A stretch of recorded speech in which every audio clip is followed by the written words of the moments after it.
or not, this is actually one of the first times that I'm sharing this story out loud. So I'm proud of myself for actually being here to have the confidence to share this story. And I feel really honored that you trust me in this space to share. Yes. Yeah. Thousands of dollars on your football field. How much do you spend on mental health if 50% of your students are going through mental health? So it makes sense what you're saying, because I think we as humans, we were meant to be in community with others. And so if you think about it, like what's going to be the way that we're going to present our best selves is when the community supports us and we can thrive. Welcome to Look for the Helpers, a podcast by Engage Therapy in Agoura Hills, California. Hosted by Adelina Brisbois, licensed marriage and family therapist, and her husband, Dr. Blake Brisbois, licensed psychologist. Thanks for being here. Good morning, Harsha. Thank you so much for joining us today on our podcast, Look for the Helpers. This is really special for me to have you here. I want to introduce you a little bit, and then I want to share about how we know each other.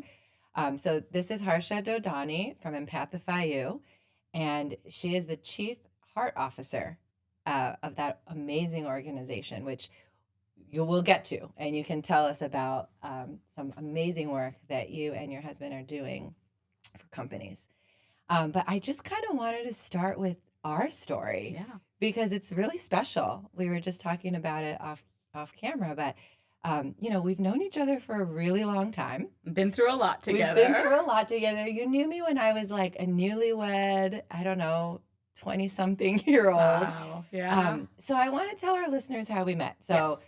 I was a school counselor at a private high school, and they sponsored me to go to I don't even remember the name of the workshop or what it was about. I just remember your son. And he was at the time, a high school student who stood up and talked to a big room full of adults, talking about his story and how his story, him and his parents, you and Ajith, created an organization called My Name, My Story. And he told his story about a stutter, right? That he had a stutter, and that when he shared about his journey, that people were nicer to him. People were kinder and I remember he stood up there and said, when other kids know that you have a story, then they share their story. And as a school counselor at the time, and a therapist, I remember I ran after you guys at the end and I said, I need to have you come to my school. Yeah. You need to talk to my kids, because you're right. I talk to kids every day, and they're all so similar. They have so many common concerns and struggles and worries, but they would never be vulnerable enough to share with each other. And I remember you and Ajith, because you're his parents. He's a teenager. I felt like I had to ask you guys. And I remember you emphatically said, yes, we will figure it out. We would love to do that. And he, of course, as well.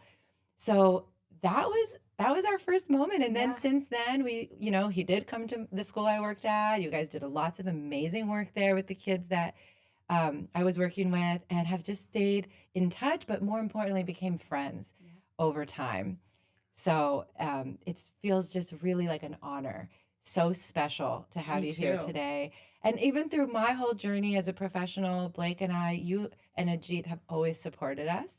And I just want to say, I know I always tell you, but it means a lot to us. It really makes a difference when we have two people that we respect that are supporting us. So thank you. Wow, I'm going to cry. It's true. Before we get started, I'm going to start crying. Well, that's already. Okay. That's okay too. Yes. We have tissues. Oh, wow. Thank you, Adelina. Thank you, Adelina. You and Blake are so special to Ajith and I. And I remember that moment so clearly. And the relationship and the journey we've gone through, I know you give us way too much credit. What you and Blake have done for us has changed our lives. And it's, the dots always connect backwards. And that one meeting that we had has been just a blessing in our life. And it's a journey that we've been on with the two of you, through you not having kids, having kids, through you building your practice, through us going through our own journey with mental health. And believe it or not, this is actually one of the first times that I'm sharing this story out loud. So I'm proud of myself for actually being here to have the confidence to share this story. And I feel really honored that you trust me in this space to share. Yes, yes. And you and Blake are the reasons, one of the big reasons why we've been able to go through what we've gone through and go through it, right? And so, like you're saying, my son founded an organization, My Name, My Story, and the premise was stories inspire empathy and empathy drives change. And that was based on his own story where he had a speech impediment challenge. And, the whole premise was on, sharing your story to give support to others, but being able to overcome also. And it led into Changemaker Day workshops that we did all over the country, and at one at your school also. And crazy enough, we were at a Changemaker Day workshop, which I happened to be at with my son because he and his team, because it was all when young people talk to young people, they listen. So normally he'd go out in high school doing all of these keynotes all over and these Changemaker Day workshops. Well, this was one that I happened to be at, and it was in Fresno. And Ajith had called my son and I up and said, you guys need to come home because, my younger son was going to be admitted to the hospital. And I didn't know what that really meant. And I was like, hospital? Is he okay? Like, I didn't understand anything. And it was the longest drive, coming home for 3.5 hours. And he'd gone to the hospital for mental health crisis. The blessing of it was that he was seeking help. Like, he was able to speak up and said, I need help. And, but that was a turning point because I was like, we're at a workshop teaching empathy. And the next minute later, I'm at the hospital as a mom. And it shook my world. It blew me away because I didn't know anything about mental health at that time. Clueless. Empathy, teaching. No idea about mental health. The stigma 8 years ago was major stigma. There's still a stigma, but back then it was, there wasn't as much education. And culturally, mental health is not talked about in our Asian community at all back then. Like, it was almost like a taboo word to even talk about it, right? Like, you can say you have a broken leg and everyone can visibly see it. Right. No problem. You can say broken arm, but mental health? And so anyways, he went through this. He's doing great. He's doing well. But that's what started my journey and Ajith's journey and our journey as a family to kind of understand what is mental health, how can we support, how can we learn, what can we do as parents? Because there were signs. Well, look, you were doing so much as parents, right? You were going to schools, you were teaching these workshops. So it's not like you were not doing anything. You were talking about it, but it seems like it was so different when it was your own child, which I think I've experienced too. When my own kids struggle, it's like everything goes out the window and you just go into mom mode. Yeah, but we were teaching empathy and we were teaching change making. We were teaching storytelling and vulnerability.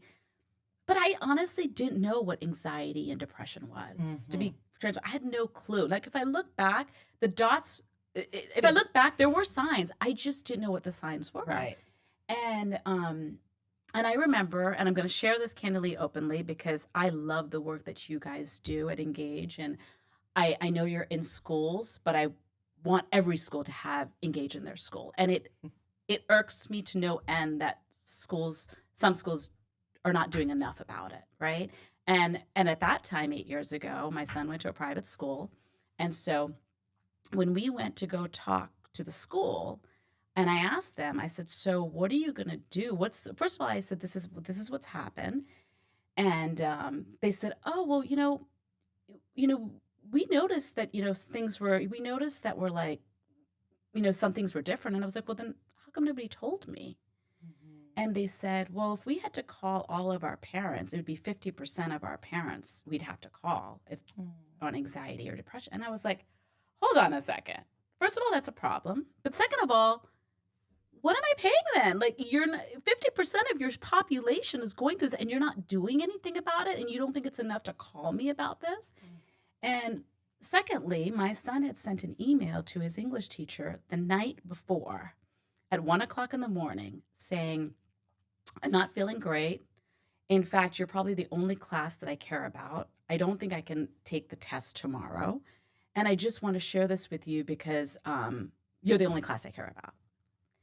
And this is at 1 a.m. And the teacher replies at 7 a.m. saying, next time you send me an email, make sure that you check your grammar.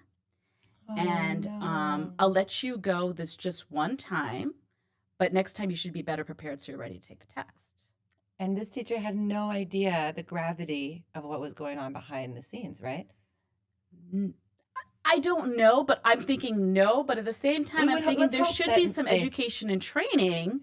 See, that's the thing. If you don't, there should be education and training of signs to look for and how to be empathetic. I think you can lead with your head, but you have to lead with your heart also. And I think that's something that sometimes people can get so tainted about. And you think that kids are in the box. There are a lot of kids, a lot of adults for that matter, that are out of the box. And being out of the box beautifully is outside okay. of the box. Yeah. It's beautiful to be out of the box. And you need to, I think the system needs to be able to recognize that and not make it being like outliers, right? So when I went to the school and I said, what are you doing about this? I said, you spend so much money on your football field, thousands of dollars on your football field. How much do you spend on mental health if 50% of your students are going through mental health? And I remember talking to you and you were telling me that when a child goes through mental health crisis and they come back to school, there's a plan, there are protocols, everybody knows about everything, and there is a system. And I remember talking to you at that time and reaching out. And they didn't have a system. They said, well, we have one therapist. And I was like, 1,500 kids, one therapist. Someone or everyone's burning out here. Right. You know? You know what I will say? I don't know if I know you're still plugged in and you're very involved, so maybe you've seen this, but I do think that the pandemic brought a lot of things that are challenging and not great. But I think one positive is that it's brought more resources to schools for mental health. Huge. So I'm relieved by that because you're right. What you're talking about though was what, like 2017? 2017, yeah, before, exactly. And I think that during the pandemic, it became very obvious to schools that they needed to figure out how to support their staff better and their students better because it was a pandemic. So I think that it was a way to, like, there's nothing wrong with our school. We're just all going through this pandemic, so we need to have reinforcements. I've talked to a lot of schools, and I feel very strongly and passionately about helping schools because of my experience, exactly what you just described. And, you know, funding is always an issue, you know, support from leadership and all that. But I do think it comes back to a little bit of that stigma. Like I've had principals say to me, well, we don't have problems here. You know, there's no one that's suicidal here. And it's maybe because they don't know about it, you know, because maybe it doesn't feel, that just hasn't gotten to their desk yet. But of course it's happening, right? Of course kids are depressed and anxious. I wish that wasn't the case. I wish I couldn't say that so confidently, but I can because of the work that we do. Because then we do talk to those schools of the kids who come to our program. And, you know, a lot of times parents and teachers and principals alike will say, oh, we had no idea. Yeah. We had no idea that it was this bad. So did it get better or did he get... So my older son decided like a month later to post on Facebook about the struggles that his brother had gone through. And when he was posting it, I was telling my husband, I was like, he's posting on Facebook, everyone's gonna know. And my husband's like, let him do it. Let him do what's the right thing. In retrospect, I'm like, wow. So brave. So brave. So brave to do that. And the best thing, because I was part of the problem, right? Like here, I'm like, I was part of that generational trauma or whatever you call it, where I was like, what are people going to think if you're posting it? Right. And you weren't meaning to. I wasn't add meaning to the taboo, but it was your part. It's like you're part of it. I was you part grew up of in it. And so when he posted it, Adelina, the amount of DMs, not comments, DMs of like, oh my gosh, thank you for sharing this. My son is going through this, and I was like, why didn't any of you tell me? Right. Like why if now? I had that support, why didn't anybody tell me? And that's where I was just like, no, you know what? I am going to get myself educated. I am going to surround myself around the right people like you and Blake. I'm going to find out the right language to use. I'm going to find out how can I be the best support for my son. I'm going to tune out everybody in the world that doesn't get it. And so that was very difficult. I'll be really honest. We had family that, oh, so is everything okay now? And I'm like, what Right, do you like- mean is like everything it's all okay? gone. I It's know. all gone. It's going to disappear. We had family that said, oh, you shouldn't talk about it. Why shouldn't we talk about this? How are we going to be able to support the generations of all the generations, the younger generations, but even older generations? We go through mental health. Of course. How yeah. are we going to be if we're not able to talk about it openly? And I realized I was like, I'm part of the problem. If stigma's got to stop, it's got to stop with me, right? So that's when we made a decision. When I remember talking to you and you telling me about inpatient, outpatient therapy. You were telling me about therapy in general. In our culture, going to therapy was like taboo. It was like, what? I And now know. I'm just like, everybody should go to therapy. I Right. go to therapy. Like, Seems it's, like a no-brainer, right? Yeah. seems like a no, but you don't know what you don't know. Yes, that's exactly right. And I remember you telling me, it was so funny because my son is in music, and you had told me, you said, and it's not like you're in music per se, right? But you had, Definitely not. you had told me, you go, you'd be surprised, Harsha, how much you can learn about your child. Ignore the language, ignore the bad words, but you'd be surprised how much you can learn by the music they're listening to. And I was like, oh, crap, like my son is in music. And I started listening to his songs, and I was like, wow. Like, but in the past, it was like, oh, what about the language or the look or the, Mhm. and now it was just like, no, wait a second, this is beauty because he's able to express his feelings, and I'm being able to learn from that. Right. And I remember you telling me, and I wish my kids were younger so I could have started earlier, but it's never too late, right? But I remember you telling me with your kids how you play games with them Yeah. and storytelling and role playing so you can find out about what they're going through and their feelings. And so now I share that with all my friends that have young kids. I was like, this is what you need to do. And Adelina and Blake from Engaged Therapy have taught me this. And, so I think it's just, I want to be part of that mission of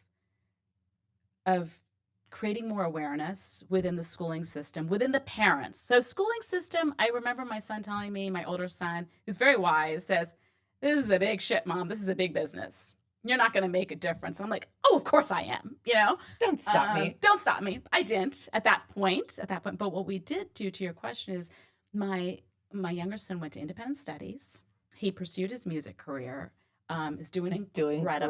great. By the grace of God, doing incredible. Has had its ups and downs, but the beauty is he's be able to change lives through his words, and he's able to be vulnerable and authentic, which is something that he was being like in the box. And I had to realize that just because I have one son that went to one school doesn't mean that same Fits, environment Right. is going to be the same fit for my other son. Which I love about you, because a lot of parents can't get there because of our own stuff, Mhm. So, because I've seen the work that both of your sons are working on, because your older son is helping your younger son, right? And it makes me so happy when I see how unique the unique way that he's expressing himself, and I see that he's taking chances. But what's the most important is that his mom and dad are supporting him. And that's why he can take those chances and feel, I don't know, but I watch from the outside, because I knew your older son, but I don't think I met your younger son. But I feel like I know him from his music. Yeah. Just watching, and it's uplifting, it's inspiring, and it's a new generation, it's a new time. And you and Ajith have always kept up, which is really inspiring. Because I also grew up in a culture where still there's a stigma to therapy, even though I'm a therapist. It's what I do for a living. And yet I didn't grow up, with this being an okay thing to do, is what's wrong with you? Or, kind of this a little bit of shame around, I don't want it to mean, if I have to take medication, it means that, I'm crazy, quote unquote. Culture is a really strong part of anyone's identity. And often how we're raised comes from that too. But and I've asked you, I know we've had many dinners where I've said, how do you do it? Mm-hmm. Because we don't come from the exact same culture, but our families come from the same part of the world where it's just not a thing. But what you have done is you've created a path for your kids to not have to. I think Ajith told me one time that he said to an elder, because I said, well, that's my struggle, right? Elders, you have to respect the elders. And whatever the Mm-hmm. elders say is kind of what goes. And that was my struggle. And Ajith said, yeah, but you can still do it in a respectful way and still hold your own and say, this is what I believe, and here's why. And the way he said it really spoke to me. And I really have used that not only in my own life, but actually to help families that we see at Engage too. Because that's why I'm in this field. I'm in this field because I come from a lot of different cultures, and I could see that everyone was so similar, but actually they thought they were all so different, speaking different languages, expressing themselves in different ways. But I was like, wait, everyone at the end of the day, loves me because I was part of such a mixed family. Mm-hmm. And, everyone celebrated all the holidays, and there was definitely a sense of love. But why can't here we are let's just try to solve the world's problems, Yeah, Harsha. really. Why can't we all just get along, But it comes back down to, vulnerability and being willing to share your story. And I will say very differently, I had my own journey recently with having a lot of miscarriages. Mm-hmm. And it's so ironic because I'm in this field, I'm working with kids and their parents and, suicidal ideation, anxiety, all the things. But I wasn't talking about what was going on with me. Mm-hmm. I was just putting one foot in front of the other and literally white-knuckling through the days because I just felt like, well, everyone else's issues are just more important right now. Mm-hmm. And I have to help them right now. And I'll deal with myself later, But guess what? That didn't work. Right? And I'm talking to you and I'm like embarrassed that I didn't even like figure this out at the time, but obviously that didn't work. Obviously. I was angry. I was really angry. And I had reasons to be angry. Mm-hmm. But guess what happened when I started sharing my story? I would sit at a table and of like 5 women and everyone would say, oh, I've had 2 miscarriages. Oh, I've had 3. Oh, I had one last week. I mean, oh my gosh, all of a sudden I wasn't alone. Yeah. But unfortunately, I didn't let myself talk about it until it was all done. Until I went through a healthy pregnancy, had a baby. And I think it's because I felt safe then to talk about it. Mm-hmm. And so I appreciate being able to sit with you and talk about this, hopefully for other people listening. Yeah. Maybe they don't have to wait until afterwards. Yeah. Right? Or until it's like the other side of this journey, that they can maybe get help and talk about it more immediately. Right? So they don't have to be alone. Because, like you said, when you were getting those DMs, like, oh, my son is going through this, and then you didn't have to be alone in it. No, yeah. And I think thank you for sharing that. Thank you for sharing that, because that's vulnerability to its core. And, thank you. And but that's what's going to create the change, I feel. That's going to create the change. So people feel like women feel that they can share, moms feel that they can share, wives can feel, they can share and get that support and they're not alone, Well, there's this, tell me what you think about this. And I think I was a part of this problem myself. So I appreciate that you said that because I think I relate, is that there was this idea, I think there is this idea, at least maybe in my world, of this, like, I'm going to get through it. I'm going to show the world that I can do this. And it's awesome. I think it like helps me power through difficult days, but it's also holds me back. Yeah, for sure. I think it goes back to something that we were talking earlier about generational trauma and culture and unlearning things. Yeah, right. Exactly. And I think that's, with my kids, for instance, I had to unlearn a lot, not everything, they taught you, lot. right? They taught me. So I get very defensive when people say, oh, this next generation is lazy, or this next generation is this or that. I'm like, oh, no, they're not. No. In fact, a lot of them are a lot more wiser and a lot more aware of their feelings than we are. Yeah. They're aware of, okay, we need to process this. We need to feel grief. We need to feel this. And sometimes I remember, them telling me, sometimes it just sucks. And I'm just like, but no, it can't just suck, for myself, right? Because I want to be the solution. Yeah. I want to be the mom or the woman that has a solution for everything, Everything's okay. Everything's going to be fine. And I think for me, I think it's a cultural thing. I think it's something that like, you're not supposed to talk about things that are going wrong in your life. You're just supposed to suck it up. You're not, it's supposed to be on the outside world that, you know, everything is just perfect. You're not supposed to talk anything about your husband. You're not supposed to talk about your kids. You're not supposed to talk about anything.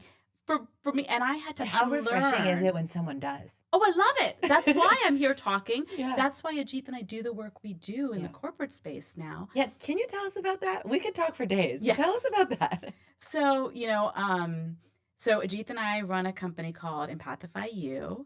I'm the Chief Heart Officer of EmpathifyU. What does that mean? Chief Heart Officer. In everything I love people. I'm a lover of people. And when we built My Name, My Story, I was token that name just because of who I was, because just being around people gives me joy, and seeing other people succeed and thrive gives me joy, and being that person that's able to really listen gives me joy. So, and the Chief Heart Officer, Ajith explains it really well. He's like, it's like you've got the heart helps all the other organs work in your body. He's like, you're the glue that makes everything else connect. And I was like, oh, that's kind of cool, you know? But I do believe, because you have to learn how to work with your head and your heart. It's not one or the other, right? And I think that's a sweet spot that Ajith and I both represent, because, you know, it's like with EmpathifyU, we're a learning and development organization that we go into corporations and teach them how to increase their productivity, profitability by increasing their trust, getting them to understand that empathy is a superpower. It's not a soft skill. It's a human skill. But you need that human skill. My husband is known as the CFO that teaches speaks KPIs and empathy in the same sentence. So when we go into companies, we say, listen, you want to have more profit and productivity? You want to have manager effectiveness go up? You want to have your retention go up? You need to build trust. And how do you build trust? You need to be able to teach your team how to actively listen. You need to teach your team the power of presence. You need to teach your team about shadow values. But all at the core, it has to be between communication, accountability, relationships, and problem solving. And empathy is great, but you can have too much empathy also. Right, because then you don't have accountability and boundaries. So that's what we do with EmpathifyU. So we go into corporations. We go to small to mid-sized corporations, because we've been speaking empathy, like you said, for years, and Ajith was speaking it for years also in the corporate world. Yeah. And when the pandemic happened also, it was like, okay, you know what? Kids just need to be kids now. Like, they've already gone through a lot with the pandemic. We are not going in and doing any Change Maker Day workshops with these kids. Right, we're just surviving at this point with kids. And they just need to come back to school and have fun and now connect, at that point and connect, you know. So we were like, but you know what? It was just a trend. And Ajith was already doing this. I feel like he does it naturally. He does it naturally. And you do your part naturally. So it just seemed like the next step. It seemed like that. So it's just kind of a trajectory, but we've been doing it for years. And I was going to say something with that. I just hit a blank. I have a question while you think about that. I'm curious how, what kind of response do you get from corporations when you come in and say something like Chief Heart Officer? Right? That's so different. It's not a known term. I've never heard that before. And I hear that and it really makes me smile, right? Because I'm like, yes, obvious. This is obvious. It's great. But I feel, I get this sense of like, oh my gosh, I can imagine that there is this initial like eye roll or like, oh God, here we go, another thing. But I imagine that once they get to know what you're saying and doing, that it's like, oh, okay, maybe do they become more open to it? Because I'm just thinking about people who have been in the corporate world forever. Nobody likes change. Yep. Yeah. And yet change is always necessary. Yep. So I'm just curious, how is that I journey? think when we talk, I think it's very intriguing for them when they hear that. Because it's different. It's different. They don't know what it means. It's different. And I think with Ajith and I together, with the work we do in our team, but Ajith and I are the face. With Ajith having the finance background, and like I said, he starts with that. He comes with the numbers. Yes, and Ajith and I, you know, we've been working together for all our years together since we've been married, and so I think there's a beauty of it because Ajith is very charismatic and very like energetic, and you know. And I think when people hear his story, where a finance guy speaking empathy, and then they hear his wife as a chief heart officer, and you see the way we both work together, it's I think it's heartwarming for a lot of people. I Probably really do. so refreshing. It's refreshing. Yeah. It's refreshing for a lot of people. And we had heard that Tom, Gary Vee is somebody that we listen to a lot. And Gary Vee has a chief heart officer. No way. And that's where I was like, oh, I like that, I like that too. So, but what I was going to tell you is in this middle of everything that's been going on in my life, speaking as women and being vulnerable and speaking up. So after, things settled down with our lives and right before the pandemic, I had decided that, okay, you know what? My kids are pursuing music. Ajith is doing his thing. What do I want to do for myself? Because somewhere along that line, I felt like I'd lost myself. I had felt like I was doing stuff. Growing up, I helped my parents build their business. Then I got married. Ajith and I were building a business together. We've done many businesses together. Then my son's business. Right. And I was like, who am I? Yeah. And where is the Harsha that I was 20 years before? And I remember telling Ajith that, you know what? I want to go get a job in the corporate space. And he's like, you want to do what? I'm like, yeah, I want to go in a high-rise building. I want to go ahead and, and he's like, wait, what? And I remember this because along with building businesses, I was that mom that was taking care of the kids. And I remember my son telling me, I clearly remember this, where we were sitting outside and I made 3 different breakfasts, okay? 1 for Ajith and 2 for the right. And I'm still an entrepreneur with my husband, right? But I'm the mom. Doing all the things. Doing all the things. And my friend is sitting there. She has a 6-month-old baby and she's just looking like, oh my God. And I'm like, and my son looks at her and says, what? My mom likes cooking for us. And I was like, oh, that's what he thinks. And it was out of the, so innocent out of his heart because that's what I had done for so many years. Oh, I love that. That's what he gleaned from That's it what he all. gleaned, that because I'd done it for so many years. I was like, my mom loves doing this for me. And so I was like, okay, that's what he thinks. So I told Ajith, I was like, I don't really like cooking. Ajith was like, you don't like cooking? And I was like, even he was surprised. He's like, I was like, no, I just been doing it because I got to do it, right? He's like, oh, but I love cooking. I'm like, but then you do it. Oh my gosh. And then he goes, okay. And then I go, I don't like going to the grocery store. He goes, you don't? And I said, I hate going to the grocery store. He's like, goodness, but I love going to the grocery store. It's therapy for me. I'm like, then you do it. Thank goodness you had this conversation. And that was the other thing. As couples being married, and I know I'm all over the place, but as couples being married. There's so much to talk about. But as couples being married, I'm not, and you were not the same person we were when we met Blake and Ajith, right? And every year we're evolving. And thank goodness for that, and thank God. Thank God we're both of us, and they're not the same. No. But I think the key in relationships is really connecting with each other and learning how to grow with one another and being open to say, oh, really? You don't want to do that anymore? Okay, so who are you? Right. And what do you want to do? And what do you represent? And who do you want to be? And who I want to be today is not the same person was 20 years ago or 30. We've been married 34 years, right? But to be able as a relationship to have those conversations regularly with each other. And I had that conversation. He's like, well, what do you want to do? And I was like, I want to go in the corporate world. And he's like, okay. And he's like laughing. He's like, she doesn't know what's the corporate world, like all that.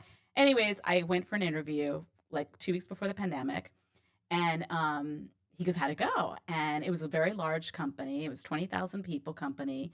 And he goes, how'd it go? I go, well, the manager hugged me at the end. And he's like, excuse me. I'm like, I think I got the job. So anyways, got the job. It was in learning and development, but in event coordination. Okay. Got the job, but 2 weeks later, pandemic hit. Right. So I was like, okay, I got the job. Now what? Like I was organizing events. Now I'm canceling events. Yeah. So like, I don't know if I'm going to, anyways, fast forward, ended up becoming permanent at the company. I was on contract, got permanent a year later. And obviously they saw that what I was doing with the learning and development side, but I was doing logistics. They noticed that I was more than a logistics person. They knew something more. So the CPO of 20,000 people mentioned my name in a meeting and said that I highly recommend she run our employee experience program. You couldn't have found a better person for that. So I was like, oh, wow. And I even remember talking to him, and I remember going in there, and Ajith's like, how'd it go? And I was just having a one-on-one, just like, which I booked with him, and people were like, you booked it with a CPO? I'm like, yeah, why not? And I'm like, how'd it go? Ajith goes, how'd it go? And I go, well, we were together for like 50 minutes. And he's like, 50 minutes? He's like, 50 minutes of his time. Of his time? Big deal. 20,000 people? Like, what, I was like, yeah, it was a great casual conversation. Anyways, I became the co-chair of the employee experience team. What I did find out is I found out that within the organization, there was a lot of toxic leadership. And when you call out that BS and you stand for the people and you stand for the team, not everyone's going to like it. Oh yeah, because that's part of the toxic. That's part of the toxicity. And what one leader can do that's command and control and led by fear, how it can create a ripple of effect of disengagement. It can create an effect of losing great talent, which is going to be a loss of productivity and profitability. Right. Trust scores are tanking. Gone. Yeah. Right. And you see that. And I saw that and I was like, oh, wait a second. And I saw that. But again, you were in this, because you're coming from a lens of everything that brought you to this moment. Yes. But what happened is I let that experience of that toxic leader, the chief people officer, incredible. It was that one toxic leader and that I chose to call out because I was part of the employee experience team. Mm-hmm. And I was supposed to represent what mattered to the employees. And when your trust scores are tanking because of a leader, like, hello, yeah, right? You got to make a change. But what happened is that whole experience got me to doubt myself because that toxic leader took the best out of me. And that's part of what's so toxic. That's part of what's toxic. So what happened to me is all of a sudden I started, because of the things they were saying, because obviously when I was calling out the BS, all of a sudden the retaliation and I started doubting myself. I started doubting who I was. I started doubting my intelligence. I started affecting my mental health. Because it hits you where it hurts. That's the definition of a toxic relationship of any kind. And I thought, exactly to your point earlier, is I thought, no, I'm fine. I got to push through it. Like, this is normal, or like, I'm weak if I'm feeling this way, or, I got to suck it up. Like, come on, you don't. I can hang with the big guns here. Yeah. I can hang until I wasn't okay. Yeah. And I remember a friend telling me at work, she was a coworker, and she goes, I am worried about you. And I was like, I looked at her and I was like, now, in the meantime, during that time, I was disengaging from my family. I was eating like crazy. I stopped working out. I couldn't see those signs. I had a coworker to tell me, I'm worried about you. And I remember at that point kind of getting a slap in my face. And I said to Ajith, I go, I'm not okay. And that was because the journey we had gone on for the few years, and because of knowing people like you and Blake, right? To teach me about mental health and teach me about the signs, but also what do you do next? Yeah, now what? And that's what I did. I said, I am not okay. And I ended up, I went to the doctors and all my numbers were off and everything. I ended up taking leave from work. And at that point I was like, I'm going to take care of myself. Like, you have to be selfish to be selfless. Mm-hmm. And that was the point that I was like, no, you know what? This is about me now. I'm going to take care of me. And I remember telling Ajith, I remember telling my kids, like, I'm going to do what's good for me right now. Like, that's it. And I took that time for That's the most loving thing you can do for your family. Yeah. And that's what I did. And they were so supportive. And I went through therapy and I went through the hard work and I went through to create those habits that I needed to create for myself, because crap's going to happen every day. Yeah. But I went through finding out what are those daily habits and routines I needed to create for myself, and then talk about it, and share those stories with other people and other women to let them know that you're not alone. Like, you don't always have to, keep that. You don't always have to have everything look like you've got it all together. It's okay to not have it all together. Mm-hmm. It's normal. It's normal. So now, going back to, then I decided to join Ajith with EmpathifyU as a chief heart officer and go in and take my lived experiences and lessons learned that I had in the corporate world to teach companies of, here are things which you do and here are things which you don't do. Yeah. And how can you have a thriving workplace culture and have productivity and profitability, and how you can be empathetic and accountable and have relationships. It's not an or thing, it's an and thing. Mm-hmm. And go into companies and teach them that if you take care of your people, they're going to take care of you in the business. Well, they're going to do a better job. I mean, it's the same thing back to schools, right? When kids are well, they do a better job academically because they're well. When they're not doing well, how can they focus on math and science when they're just trying to figure out how to get through their day? You know, It's not different. It's back to your point that it's just adults are at work and kids are at school. That's it. That's the only difference. And we're social people we're like a if you think about back, you know, our origin is that we're herd kind of species, right? So it makes sense what you're saying, because I think we as humans, we were meant to be in community with others. And so if you think about it, like what's going to be the way that we're going to present our best selves is when the community supports us and we can thrive as a community. We can all build each other up, hold each other up, versus if we're in a company or a community, which is ultimately a company ends up being its own community, right? Yeah. If we're all by ourselves trying to survive, then we're just surviving. And that's like the bare minimum, as opposed to if everyone in the company is supporting each other, then we can all thrive and the whole ship. What's that phrase about the ships all rising? A rising tide raises all ships. Thank you. Yeah, that seems so obvious. But, in my experience working in different organizations and just, I see family systems all the time. And I come from that framework, right? Like a family system, like very much like you were describing and what we see at Engage. And even personally, when one person of the family is not doing well, everyone is kind of not doing well, whether we're talking about that or not, it's felt. And so when everyone's doing well, the whole, when we can support each other and hold each other up, everyone thrives. And going back to kind of why I'm so grateful for our friendship over the years is that I feel like you and Ajith, in the work that you do it in a big way, but you do it in a small way in your community by supporting those like us. And I know other organizations, Childhood Matters has been another shared organization that we both really support, and for obvious reasons, right? I mean, we know that childhood matters and we want to make a change. And so I really admire that you take what you do in companies and you do it in your community as well, because it's one and the same. Yeah. Yeah. And our goal, our mission is we want to create a world where everyone feels that they belong. Mm-hmm. We want to create a world when your kids go out in the workforce, whatever they choose to end up doing, that they feel they belong in whatever their uniqueness is, right? Mm-hmm. We want our kids to know they feel like they belong. Whatever. There's no cookie cutter way of being the perfect person. Like we go in our workshops that we do at companies is we infuse talking about neuro inclusion. Yes, I want you to talk about that. Yes, we infuse that because see, and how you were saying that sometimes companies won't get it, right? Like sometimes companies won't get sort of the chief heart officer or, empathy and all of that kind of stuff, right? But what Ajith and I have realized that when we align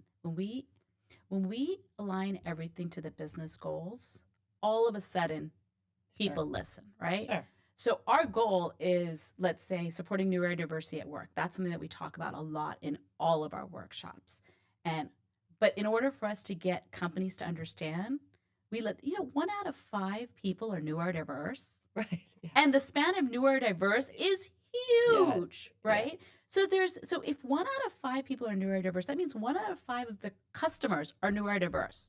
So if you're not getting trained in how to work with neurodiverse people, you are losing profitability right there because your customer base is that.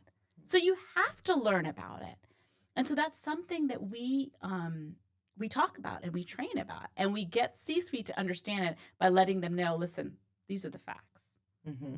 And so when we do workshops, we talk about, give simple tips of how can you make a meeting more neuro-inclusive.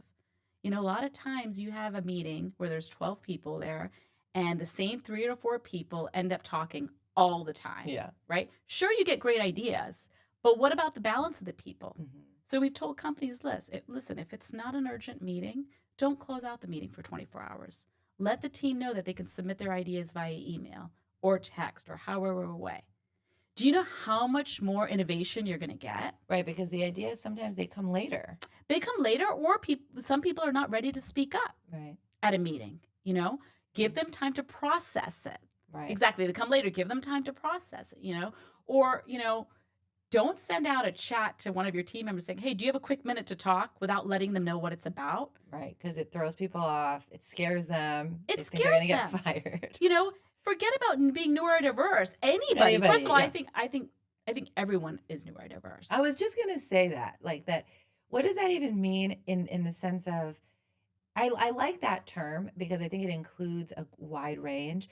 But what I don't like about the term is that it maybe alludes to the fact that there's like something so different. Yeah. And the thing is, it's actually there. I just think there's neurodiversity that's more socially acceptable, and there's neurodiversity that becomes less socially acceptable. I'm going like this because it's like all relative. Yeah. But I think it's all dependent on your environment, right? Yeah. Like I don't know because I'm not in the tech world, obviously. But I'm going to guess that if you're an engineer in an engineering firm, you're going to be surrounded by a different type of population than if you're a therapist working, in a clinic, let's say. Yeah. Because that's what those people, are good at, maybe some little bit more techie. Like I can't even say the words because I'm so not that, I don't even know what the words are. I'm just thinking about, I have a cousin who's in, he's a computer engineer. Actually, I have a couple cousins that are engineers, and just a different type of brain, a different type of person that I am not. I wish I was. I wish I could do numbers in my head, and I can't. I just can't. Yeah. And how beautiful is it that there's some people like me and there's some people like them. Like we're both just different and unique. And to your point, that in a meeting, if you could bring everyone's strengths out, then what is it? The rising tide raises all ships. I need to get that one down because I like it so much, but I can't remember it. That's a perfect example of that, right? It's we work with a lot of companies, with engineering companies, banks, in a lot of different variety of companies. And the one thing is everyone needs to learn human skills, right? Even with, that's a commonality where if everyone learns human skills, they're going to succeed and thrive. Right. So it's not, okay, so you're an engineering company. All of them think differently. They're all engineers, right? But if we can teach those human skills of what you guys teach at Engage, the power of presence, if we can teach active listening, if we can teach about effective communication, all of that stuff, those are, no matter what type of personality you are, you need to know those skills, right? But what we do at EmpathifyU is we tie it into business outcomes. Yeah, because you're speaking the language of like your audience, basically. Yeah. But with the end goal of the results is you're a better human at home, you're a better wife, you're a better daughter, you're a better son, you're a better, we did a deployment with a company and a 4-month deployment with a company. And you're not going to get everybody that buys in, right? Sure. 80% people probably don't buy in. And so there was one person who was very like conservative and strong and like wouldn't, and wasn't vibing with Ajith at all, right? How can you not vibe with Ajith? I feel like he's so easy to. Once you get to know Ajith, you have to vibe with Ajith, right? But there's some people that think, this guy is, But at the end of the deployment, camera was off the whole time through all the workshops. Disengaged. No, I'm not. We didn't know, right? Camera was off, so you don't know. At the end of the workshops, he put this camera on, and he says, "This workshop not only changed my life, but it changed my relationship with my daughter." Yeah. And then we were just like, we won. Yeah. You weren't expecting that, were you? We won because, but when it changes your household and your home. Oh, I got chills. Won.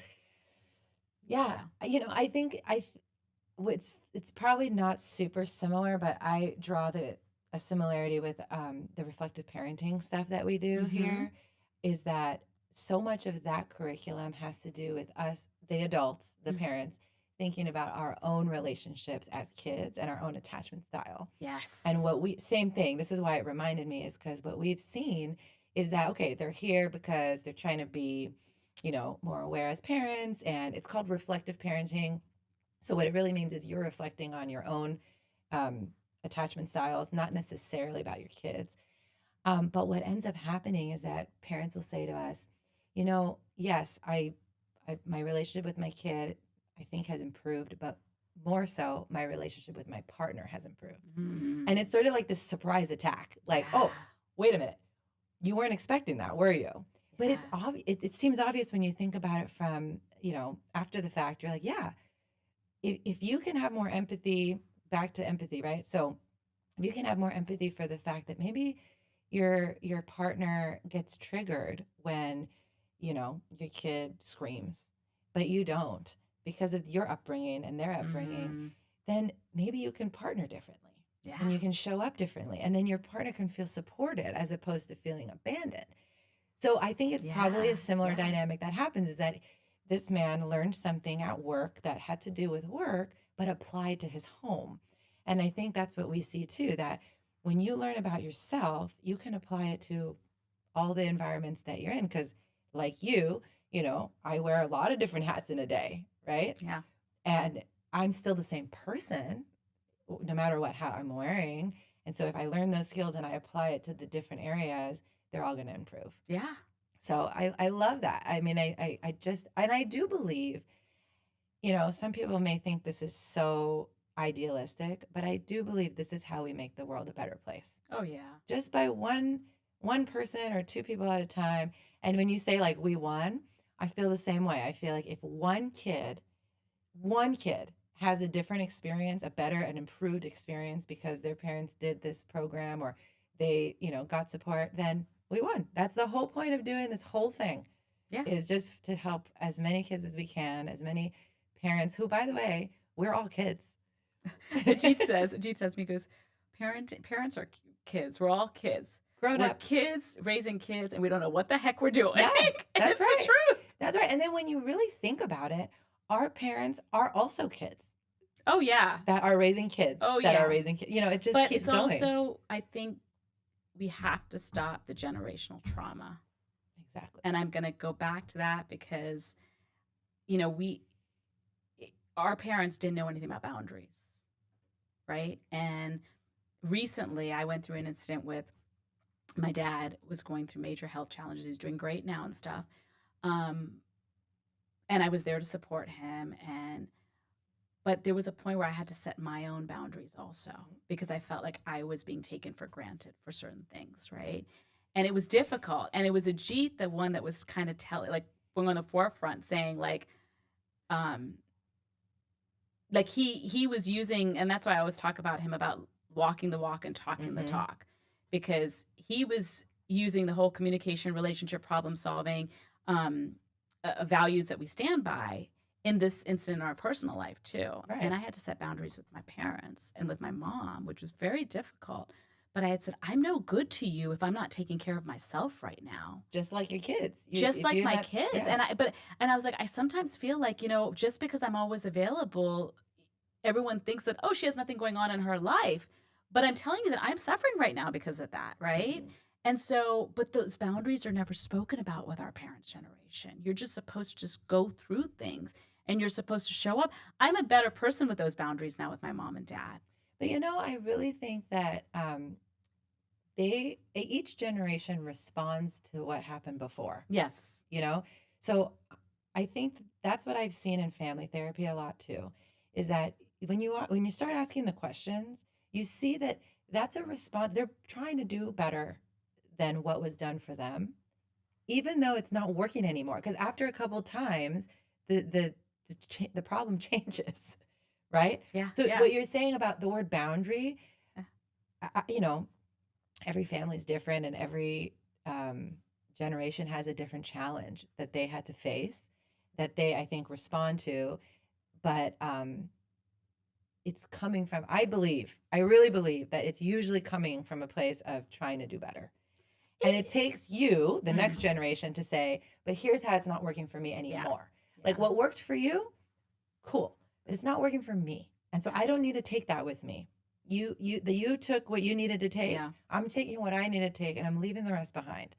And that's hard It's for people. so hard because I'm guilty of it. I was going to say, me too. I'm so guilty of it. Yeah. Until the experience what happened with my son, I was doing everything the way I was raised. Because that's what you know. That's the only thing I knew. Yeah. But when I realized, I'm like, oh, this is not taking me where I want to go. Like, Yeah. Control, Alt, Delete, because Control. it's not working. I mean, I'm here. Not that I take blame for anything at all, but I'm like, No, but I'm here in this situation. Something is not working here. Like there's certain things that I need to change. Not that I take blame, but there's certain ways accountability. that accountability. Is what it is. Yes. Yeah. So like, so at that point, I was like, no, I got to. So instead, like, you know, like what you were saying about the respecting elders, right? Mm-hmm. Respecting elders is important, but it goes two ways too, right? Kids can feel when they're not respected too. Yeah. Oh, 100%. And telling kids to respect elders when the elders are not doing respectful things, right? It's a double standard. And it's a confusing message. It's a confusing message. So like even for my kids, I had to kind of rewire and say, yes, I'm the parent, but right now I need to learn from you guys. And I really, Ajith and I went through a lot, those couple of years. You did learn a lot from your kids. We control alt deleted everything. We were different people before, honestly. I sit here and you say that we support our kids, but we were completely different. We were very boxed in with certain things that we thought, certain behavior. We were very boxed in until we got ourselves thinking, no, this is not working. And then we surrounded ourselves around people like you and Blake and saying, no, we need to learn a different way. Okay, but I have a question. Because were you choosing to be boxed in? No, we just didn't know better. You just didn't know. That's what I mean. I think that a lot of people, it's not a choice. It's just a lack of, like, you don't know what you don't know. But you can't hide behind that. You have to, show up. But you have to be willing to grow and learn and do something different. You know what? I'll tell you something that came to my mind when you were talking. What happened to me? When was it? Monday night. We had a tough night, me and my daughter. And she was yelling at me, and it's a trigger for me. I can't. I like lose my mind. And she did something that was earth-shattering to me. She moved her body, came close to me, sat. So she was sitting on the couch. I was in the kitchen cooking, and she said, "Mama, come here." And she made us both go sit in a different place. So she was here, I was here. She took me to the dining table. She said, "Come here, sit down. I want to talk to you." Wow. And part of me wanted to be like, but I was like, oh my gosh, what is happening right now? So I sit down next to her. She holds my hand and she said, "Mama, I don't like it when you talk to me that way. It makes me feel like you don't love me, but I think you love me. So I need you to not talk to me like that." And I wanted to laugh on what, because she was so cute. Yeah. But it also made me realize I have to show up differently. Yeah. She's doing what I have done to her, right? I've done that. I've said, "Come here, I want to talk to you." I've held her hand. So she learned that from somewhere. But I had a choice point there. I could have done what I wanted, what my instinct was, which was to be like, "Well, you need to behave." And I wanted to, it was like coming from I'm going to teach you moment or I could do it differently. Wow. Yeah. Wow. And I said, "You know what? You're right. I love you. I'm glad you know that I love you. I will talk to you differently. Can you also talk to me differently?" And she said, "Yeah, can you just help me with my homework?" Because that's what she was yelling at me about. And I said, "That's all I want." I said, "I would love to help you with your homework, but can I finish making the dinner that you asked for?" And she goes, "Okay, deal." Wow.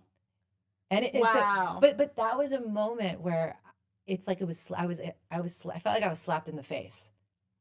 Well, that's what you feel. But when I hear it on the outside, I'm like, wow, Adelina, the parenting that you have done for her, that is huge. The fact that she can come and do all of that, because that's what you teach. Well, the reason I wanted to laugh initially was because she was acting like a little adult.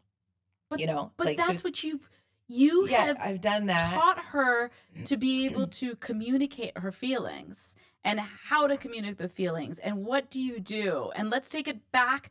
Let's take this whole conversation back. Come, sit down with me. That's the part that's the part that struck me. Yeah. Is that she understood that she needed to move and we needed to go to a neutral space. Yes. And she was doing her homework. I was cooking. So she took us to a neutral space where I wasn't cooking and she wasn't in front of the homework. So yeah. She's touching your hand. She was holding for the my comfort. Hand, "Mama." But she was scolding me. Like her voice was like, "Mama," because of how I talk to her, I need you to not talk. So I had a reaction to that, but I had to hold my reaction to that. And that's the reason I'm sharing that example is because that's an example of breaking cycles. Yes. Doing something huge. Acknowledging and making a conscious effort to say what I want to do, what my instinct wants to just do is different than what I know that I should do. I know better, do better, And so I'm not always, listen, it was ugly. So I don't want to make it sound like everything's so dandy. That was a great moment for me, but I also felt embarrassed. I was like, this is a 7-year-old, like showing me what's up right now.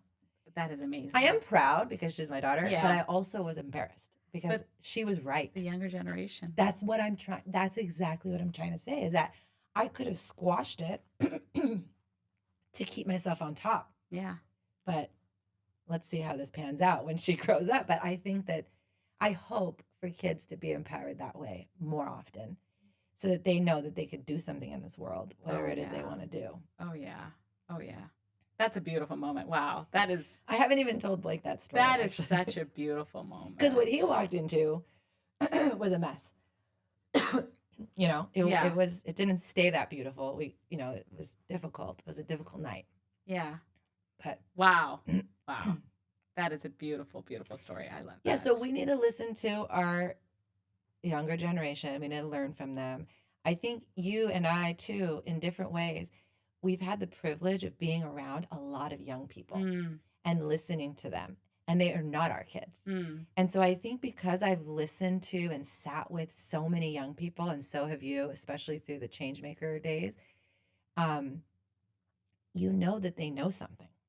So our kids do too, right? Yeah. I believe that my work with kids has helped me to have that real trust and respect for kids. And I think a lot of people don't have real respect and trust in kids. Yeah.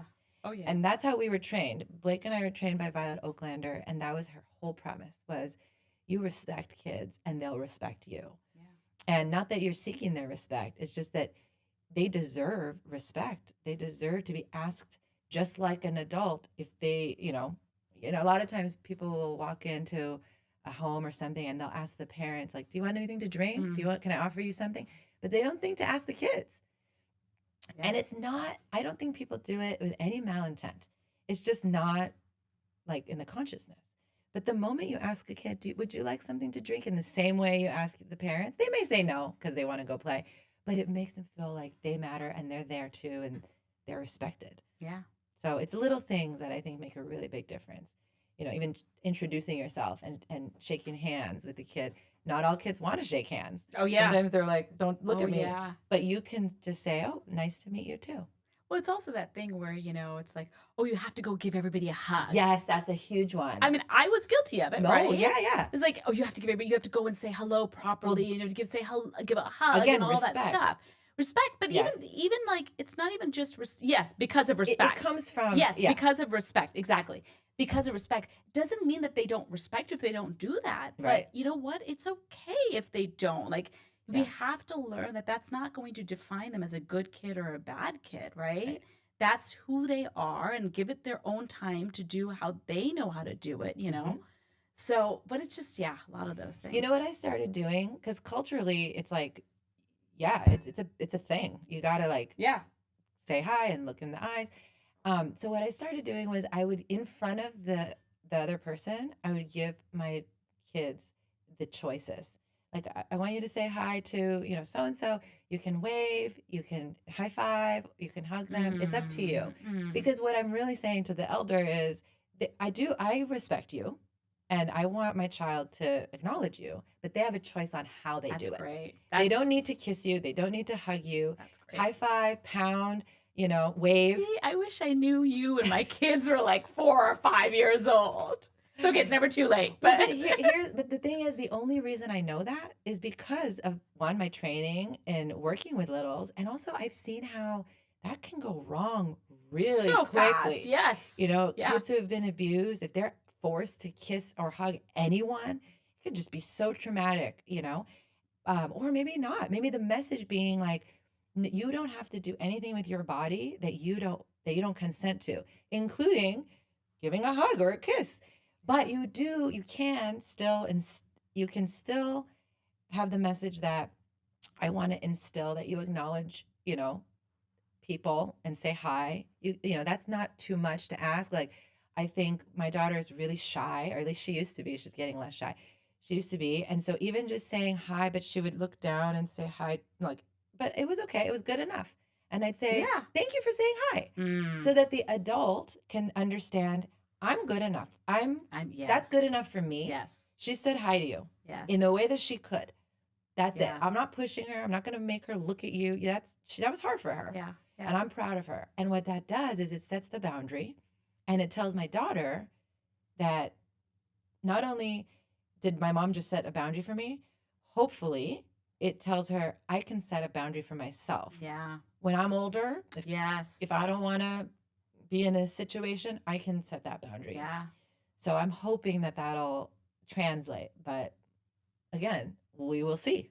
No, everyone's doing their best. Everyone's doing their best. But it's, yeah. No, that's beautiful. That's beautiful. That's special.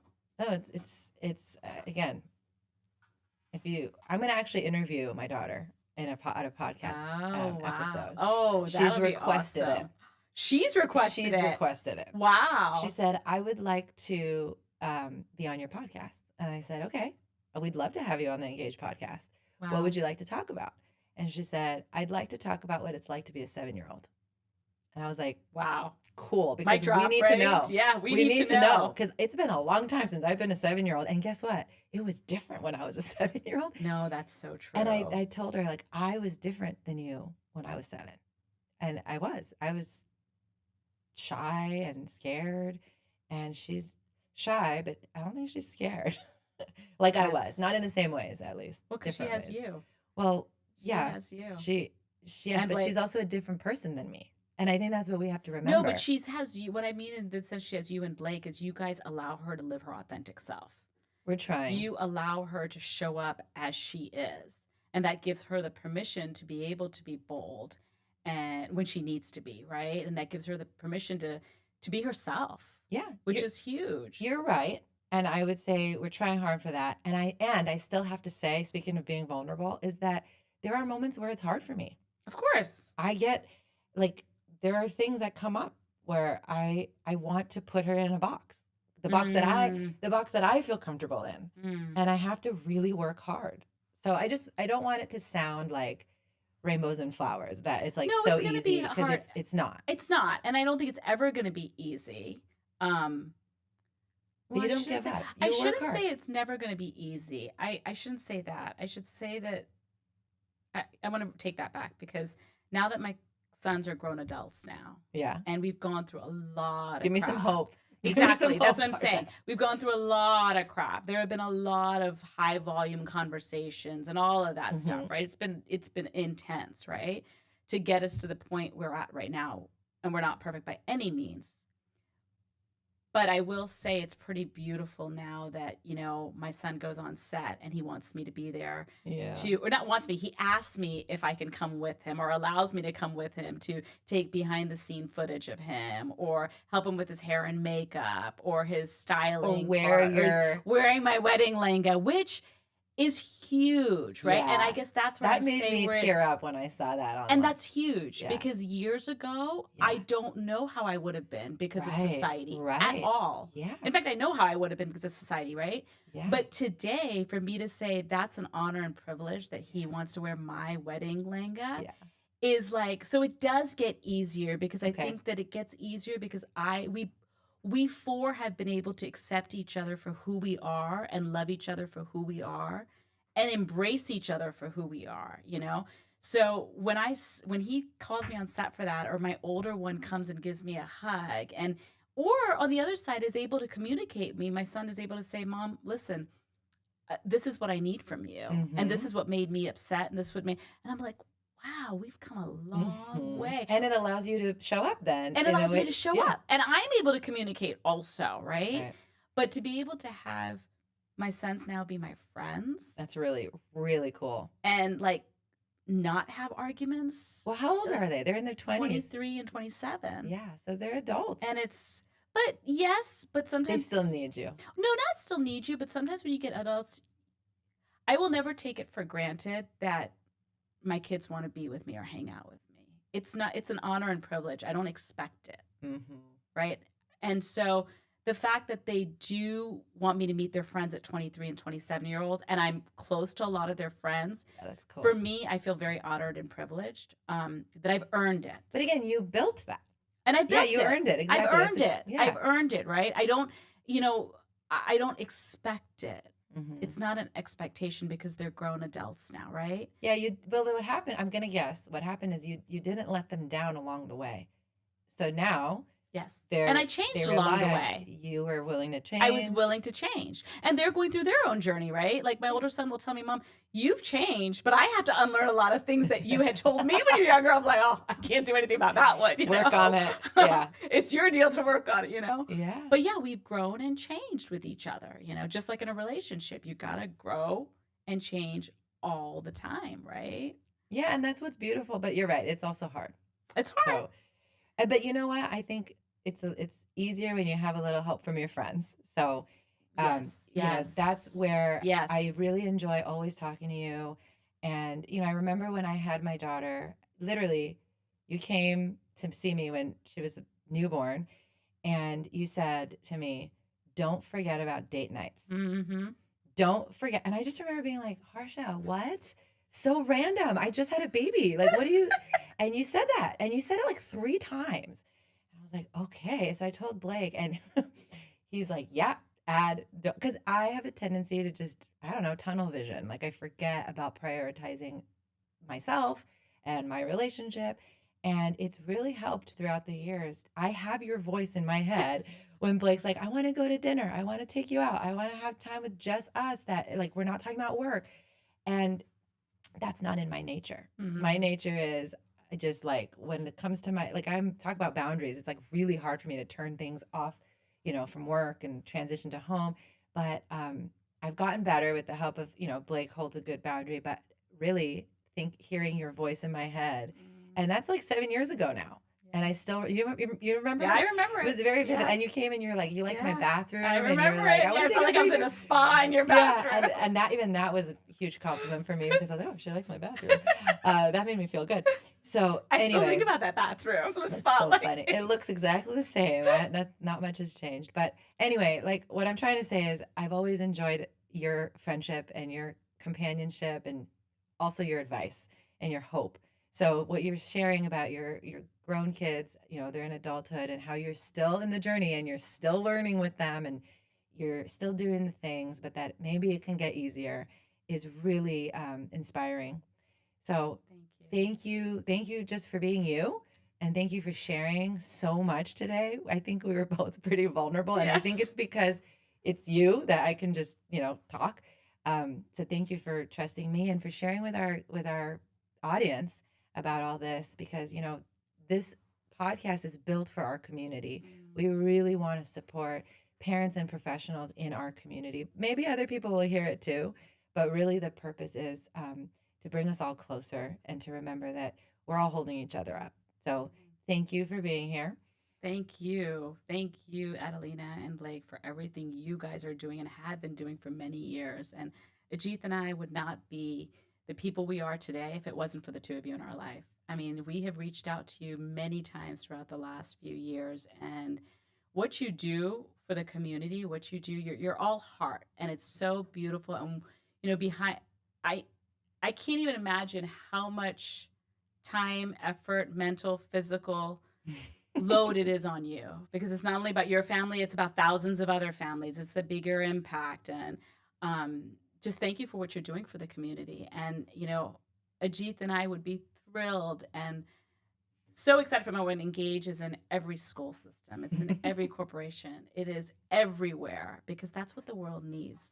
And the world needs people like you and Blake that walk the walk and talk the talk. You live your values every day. It shines through you every single day. And you both are just amazing. And, Ajith and I talk about finding those expert companions in your life. Oh, I like that term. And expert companions in your life in different areas of your life. And, we feel the same way about you and Blake as being our expert companions. So together we'll change the world, and we'll let our kids fly and be able to change the world in their way. And we're doing our part. And we're doing our part. Your words mean so much to me. And Blake, thank you. I appreciate it. And I hope maybe we can do this again. Yes, love it. Love it. Thank you.